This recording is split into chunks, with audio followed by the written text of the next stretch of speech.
مادر گریان تاجیک، جان پر ارمان تاجیک. قله روح تو بالاست از همه ارکان تاجیک. آنکه قابل را به هابیل کرد در سنگر مقابل، هفت پشت تاجیکان را بود قاتل، هست قاتل. بچه تو زر نمی جست، چوکی و منبر نمی جست.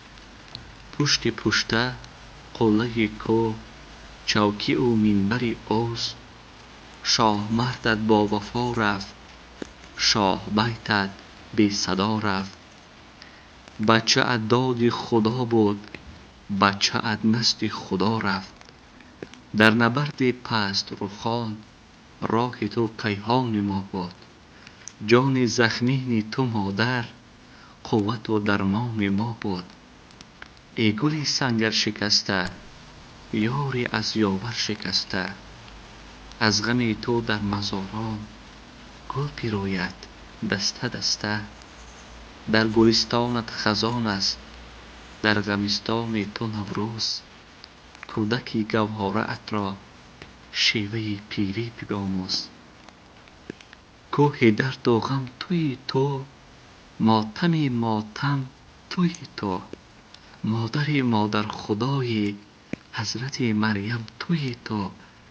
مادر غمسوز تاجیک، روزی غم روزی تاجیک.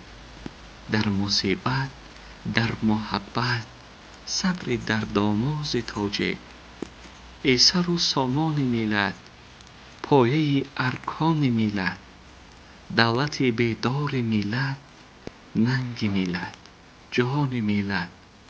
مادر گریان تاجیک، جان پر ارمان تاجیک.